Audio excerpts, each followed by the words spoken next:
आप सबका हमारे चैनल shivago.com पे स्वागत है। और इस वीडियो में हम आपको बताने जा रहे हैं तुलसी की माला के बारे में। ये shivago.com पे आपको मिलेगा, जेन्युइन, ऑथेंटिक और सर्टिफाइड। ये भी तुलसी की माला है। ये गले में धारण करते हैं और ये माला जाप करते हैं, पर दोनों में फ़र्क है। ये तुलसी की जो माला है ऑथेंटिक है, जेन्युइन है और ज़्यादा फलदायक है। ये तुलसी की माला भी तुलसी की ही माला है। देखना आपको है कि आप कौन सा लेंगे, कौन सा ज़्यादा ऑथेंटिक है। मैं सीधी बात है, मैं सर्टिफाइड की बात कर रहा हूँ और ये भी तुलसी की माला ही है। जहाँ से भी आती हैं, मैं किसी प्रोडक्ट की बुराई तो नहीं कर सकता, पर ठीक है, ये भी तुलसी की ही माला है। ये ऑथेंटिक है, जेन्युइन है और जब इस पे जाप करते हैं या इस माले को पहनते हैं तो ये बहुत ज़्यादा फलदायी होता है। इसके बेनिफिट्स हैं।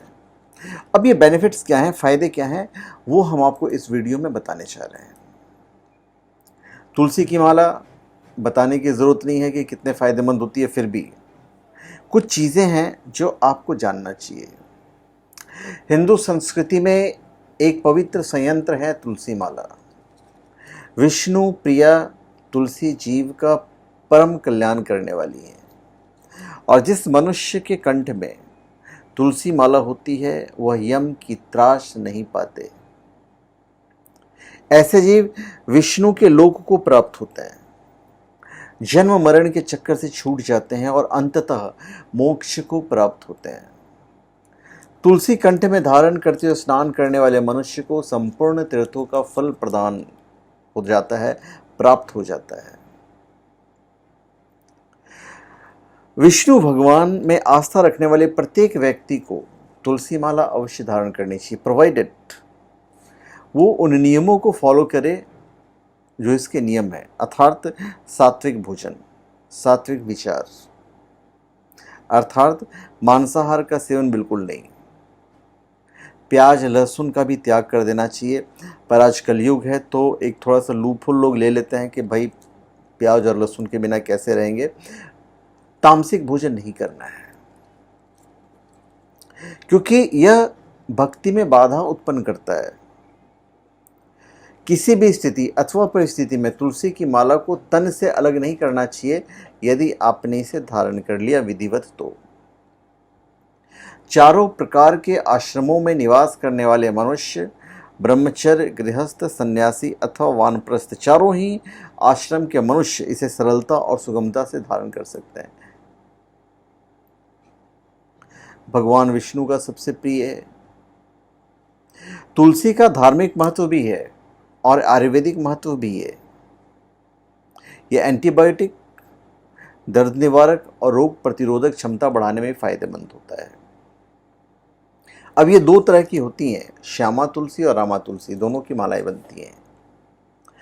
श्यामा तुलसी की माला धारण करने से विशेष रूप से मानसिक शांति प्राप्त होती है, ईश्वर के प्रति श्रद्धा भक्ति बढ़ती है, मन में सकारात्मक भाव का विकास होता है, आध्यात्मिक उन्नति होती है और परिवार तथा भौतिक उन्नति भी होती है। रामा तुलसी की माला धारण करने से व्यक्ति के अंदर आत्मविश्वास में वृद्धि होती है और सात्विक भावनाएं जागृत होती है और ये सब ऑटोमेटिक होता है, करने की आवश्यकता नहीं पड़ती है और अपने कर्तव्य पालन के प्रति मदद मिलती है। तुलसी की माला में एक विद्युत शक्ति होती है, एक तेज होता है, एक पॉजिटिव एनर्जी होती है। तुलसी की माला पहनने से बुखार, जुकाम, सिरदर्द, चमड़ी के रोगों में भी लाभ मिलता है। संक्रामक बीमारी और अकाल मौतें भी नहीं होती हैं, ऐसी धार्मिक मान्यता है।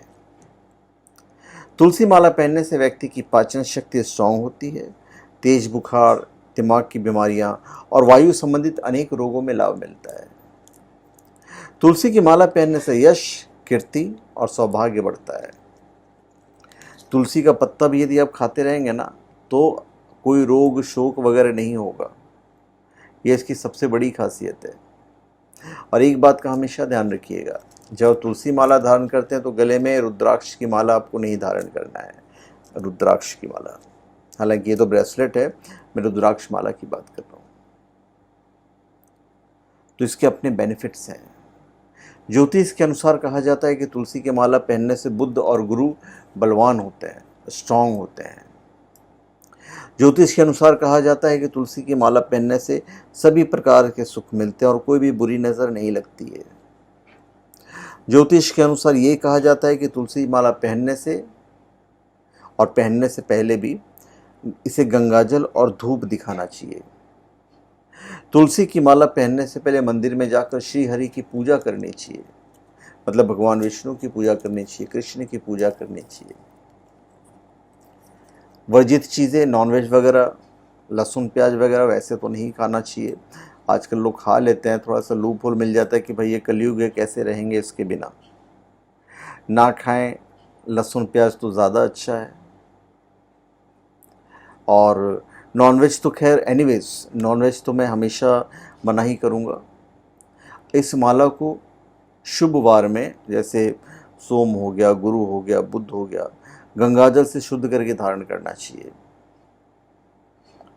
तो इतनी सारी चीज़ें मैंने आपको इसके बारे में बताई है, तुलसी माला के बारे में। और हम चाहेंगे कि आप हमारे वीडियो को शेयर कर दीजिएंगे ताकि ज़्यादा से ज़्यादा लोगों तक ये वीडियो पहुँचे। तुलसी और चंदन की माला विष्णु, राम, कृष्ण से संबंधित जपों की सिद्धि के लिए उपयोग में लाई जाती है। इसके लिए मंत्र है ओम विष्णवे नमः। इसका जो जप है वो श्रेष्ठ माना गया है। और बार बार मैं यही कह रहा हूँ कि तुलसी का सेवन करने वाले को, तुलसी की माला को जो पहनते हैं, उन्हें मांसाहारी तथा तामसिक वस्तुओं से दूर रहना चाहिए। हमेशा ध्यान रखिएगा, क्योंकि इसमें एक विद्युत शक्ति होती है। अगर आप नियम को फॉलो नहीं करोगे तो ये आपको नुकसान कर सकता है। संक्रामक बीमारी और अकाल मौत भी नहीं होती है, ऐसी धार्मिक मान्यता है। तो जिसके महत्ता इतनी ज़्यादा है तो नियम तो रहेगा ही रहेगा, तो नियमों को फॉलो कीजिए। ध्यान दें, मनुष्य जब मृत्यु शैया पर होता है तो अंत समय में उसके मुख में भी तुलसी दल और गंगाजल डाला जाता है। इसी प्रकार जब कंठ में तुलसी की माला धारण की हुई है तो फिर वो तो परम कल्याणकारी होगा। तो सोचिए कितने कल्याणकारी होंगे। और विष्णु भक्तों के लिए तो तुलसी कंठी माला धारण करना अति आवश्यक है।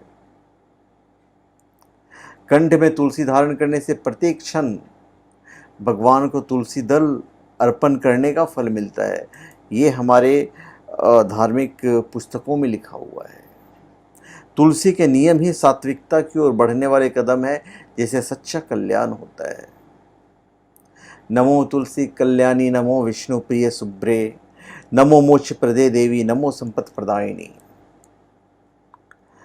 तुलसी प्रत्येक प्रकार के वास्तु दोष को समाप्त करती है तथा सकारात्मक ऊर्जा का ये पूरा स्रोत है। तुलसी जो है, तुलसी माला जो है, वायु प्रदूषण को रोकने में सहायक है। इसलिए अधिक से अधिक तुलसी रोपण भी आप कीजिए। जिस आंगन में तुलसी स्थित है, संचित है, वहाँ सदैव नारायण का वास रहता है। तो धन्यवाद, आप सबका हमारे चैनल पे स्वागत है। आप हमारे चैनल पे सब्सक्राइब करें और अपने कमेंट दीजिए। धन्यवाद।